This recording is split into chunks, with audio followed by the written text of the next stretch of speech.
Assalamualaikum warahmatullahi wabarakatuh. Kami dari kelompok 4 ingin menjelaskan tentang Virtual Private Network atau yang biasa disebut VPN. Sebelumnya perkenalkan anggota kelompok kami yaitu Anissa Agnia Salma, NIM 1908 0310 1033, Ridho Ramadia Altaf, NIM 1908 0310 1036, Vita Tafrikatun Hania, NIM 1908 0310 1037, Makfiroh Mautol Hasanah, NIM 190803 10 1038, dan Naufila Ratriza Makfirah, NIM 1908 0310 1042. Di sini saya akan menjelaskan tentang definisi VPN. VPN adalah suatu koneksi antara satu jaringan dengan jaringan lain secara privat melalui jaringan internet. Disebut dengan virtual network karena VPN menggunakan jaringan internet sebagai media perantaranya, alias koneksinya bukan secara langsung. VPN juga dapat berarti sebagai sebuah jaringan virtual pribadi. Maksudnya adalah user nantinya akan memiliki sebuah jaringan pribadi tersendiri untuk melakukan akses terhadap internet.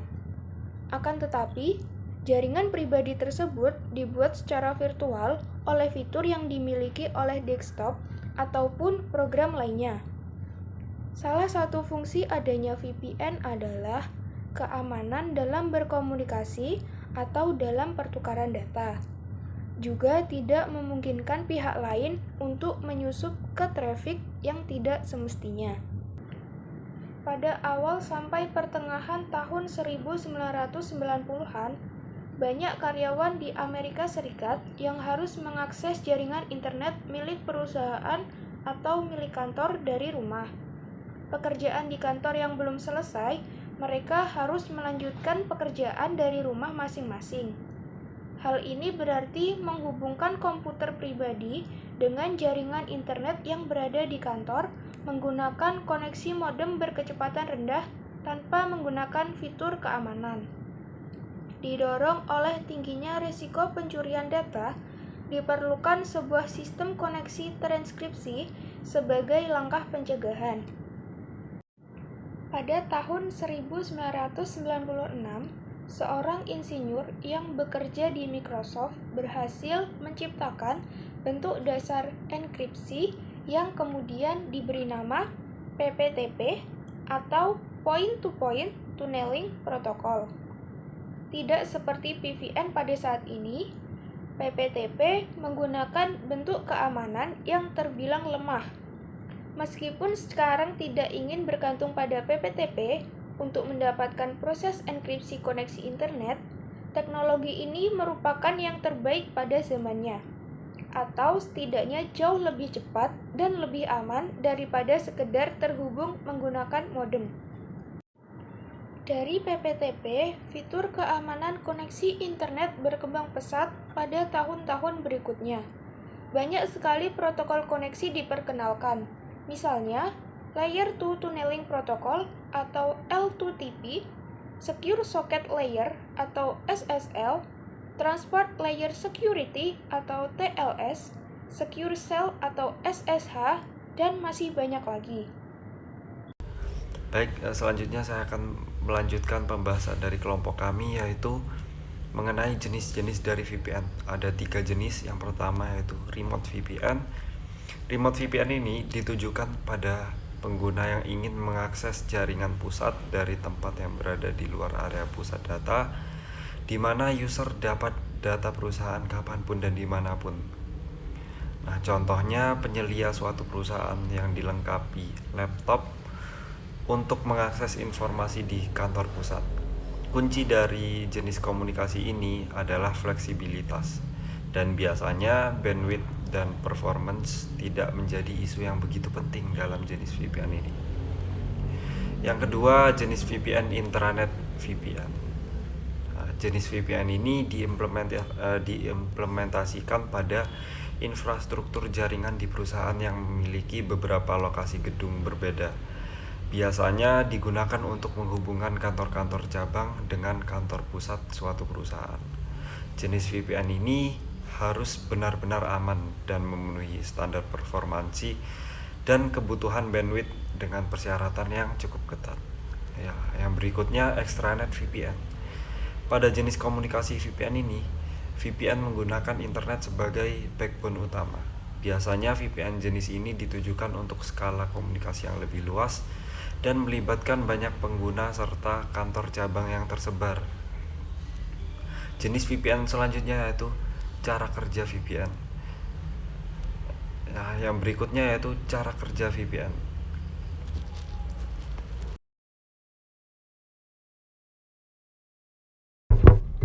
Berikutnya saya akan membahas tentang cara kerja dari VPN. Di bawah ini adalah gambaran tentang koneksi VPN yang menggunakan protokol PPTP atau Point to Point Tunneling. Protokol adalah yang bisa kita definisikan sebagai sebuah protokol yang mengizinkan hubungan point-to-point protokol melewati jaringan IP dengan membuat virtual private network atau yang bisa kita sebut sebagai VPN.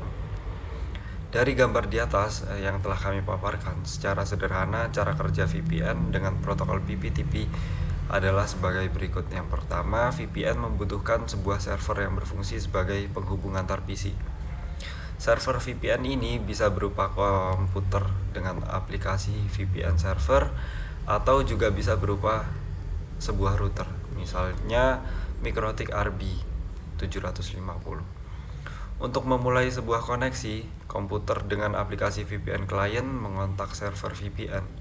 VPN server kemudian memverifikasi username dan password, dan apabila berhasil maka VPN server memberikan IP address baru pada komputer klien, dan selanjutnya sebuah koneksi atau tunnel akan terbentuk. Untuk selanjutnya, komputer klien bisa digunakan untuk mengakses berbagai research antara lain komputer atau LAN yang berada di belakang VPN server, misalnya melakukan transfer data, mengeprint suatu dokumen, browsing dengan gateway yang diberikan dari sebuah VPN server, atau juga bisa dalam melakukan remote desktop dan lain sebagainya. Saya Vita Tafrihatun Hania. Materi presentasi selanjutnya yaitu tentang fungsi VPN. Yang pertama yaitu tentang tingkatan kecepatan download. Apa itu VPN dan mengapa bisa berpengaruh pada tingkat kecepatan download? Karena VPN itu bisa berfungsi untuk meningkatkan kecepatan internet. Salah satunya adalah dalam hal melakukan proses downloading file atau bisa disebut sebagai dokumen dari internet.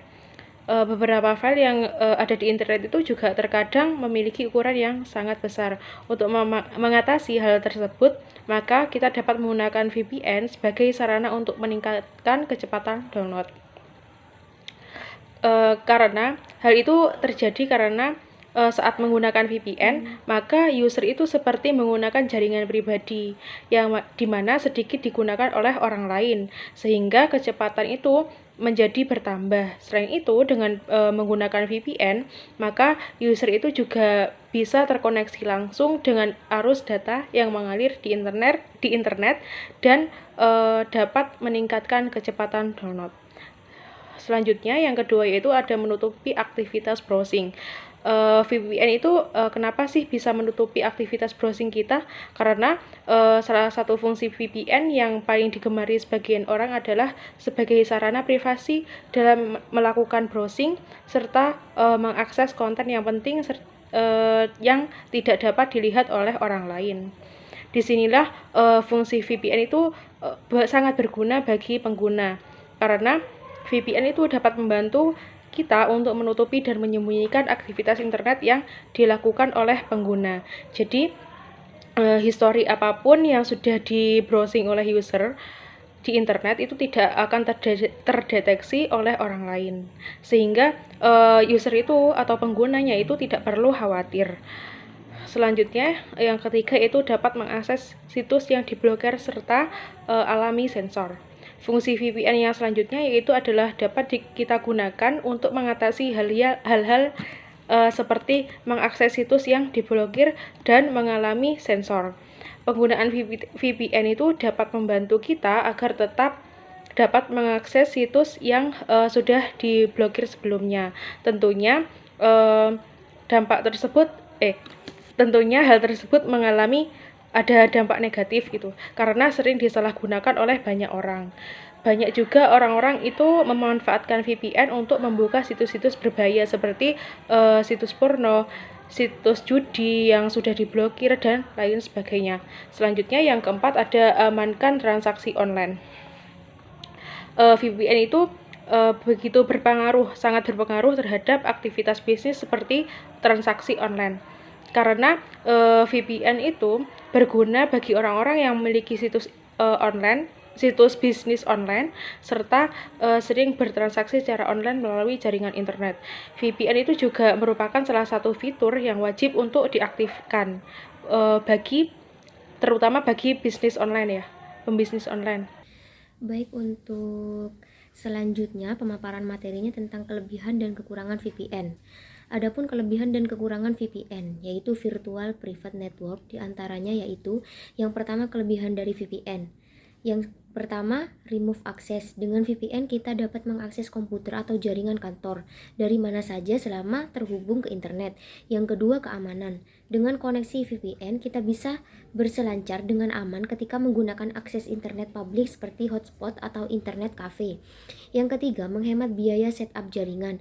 VPN dapat digunakan sebagai teknologi alternatif untuk menghubungkan jaringan lokal yang luas dengan biaya yang relatif kecil, karena transmisi data teknologi VPN menggunakan media jaringan publik yang sudah ada tanpa perlu membangun jaringan pribadi. Yang keempat, mampu membentuk jaringan LAN yang tidak dibatasi tempat dan waktu karena koneksitasnya dilakukan via internet. Koneksi internet adapun dapat digunakan seperti dial-up, ADSL, kabel modem, Wi-Fi, 3G, CDMA net, GPRS, dan sistem PVN.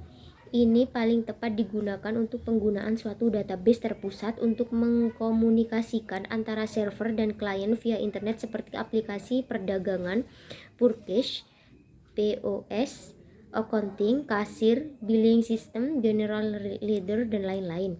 Yang kelima, tidak ada ketergantungan terhadap keharusan memiliki IP publik yang berharga mahal. Cukup menggunakan IP dinamik saja, dengan kata lain asal PC Anda bisa berinternet.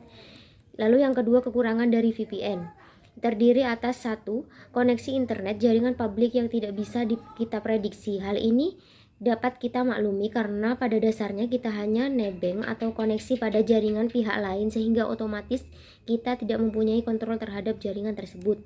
Yang kedua, perhatian lebih terhadap keamanan. Lagi-lagi karena faktor penggunaan jaringan publik, maka kita perlu memberikan perhatian yang lebih untuk mencegah terjadinya hal-hal yang tidak diinginkan seperti penyadapan, hacking, dan tindakan cybercrime pada jaringan VPN.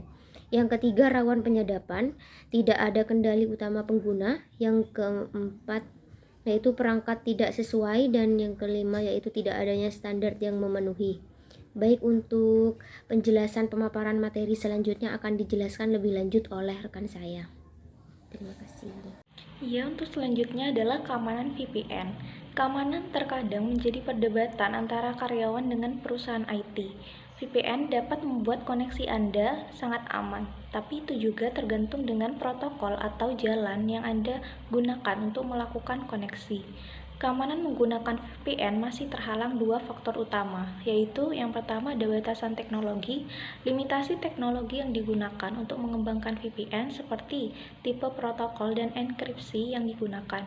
Yang kedua ada batasan hukum dan kebijakan memengaruhi apa yang dilakukan dengan teknologi itu. Begitu pula dengan undang-undang negara tempat server dan perusahaan menyediakan VPN berada. Terkadang, kebijakan perusahaan sendiri mempengaruhi cara perusahaan menerapkan teknologi ini dalam layanan mereka. Jadi bisa dibilang tidak sepenuhnya menggunakan VPN itu aman. Namun, paling tidak menggunakan VPN akan lebih aman dibandingkan menggunakan koneksi biasa. Memilih provider VPN terkadang membutuhkan kejelian dan harus pandai melihat mana provider yang memiliki layanan terbaik. Di Indonesia sendiri, salah satu perusahaan yang menyediakan layanan VPN dengan keamanan tingkat tinggi adalah Lintasarta. Layanan VPN dari Lintasarta memiliki keunggulan, contohnya adalah aplikasi trafik data tinggi dan multikoneksi dari intranet dan ekstranet ke internet. Sementara fitur yang ditawarkan oleh Lintasarta antara lain fleksibilitas dalam mengatur pengiriman jenis paket sesuai urutan prioritas. Keunggulan lainnya yang menjadi alasan mengapa provider ini menjadi pilihan terbaik bagi perusahaan adalah adanya SLA untuk VPN sebesar 99%. Ada pula layanan Mean Time to Repair atau MTTR 4 jam dan layanan pelanggan selama 7 hari 24 jam. Jadi, kapan harus menggunakan VPN? Anda dapat menggunakan VPN saat ingin melakukan aktivitas-aktivitas seperti berikut. Yang pertama, membantu Anda mendapatkan koneksi yang lebih aman ketika menggunakan Wi-Fi publik. Yang kedua, mengenkripsi aktivitas Anda di situs web. Yang ketiga, menyembunyikan aktivitas Anda terhadap orang-orang yang ingin mencoba mengetahui secara diam-diam. Yang keempat, menyembunyikan lokasi dan mengizinkan Anda mengakses geoblok konten atau konten-konten yang diblok berdasarkan wilayah geografis. Yang terakhir, memastikan Anda lebih anonim di dalam situs web.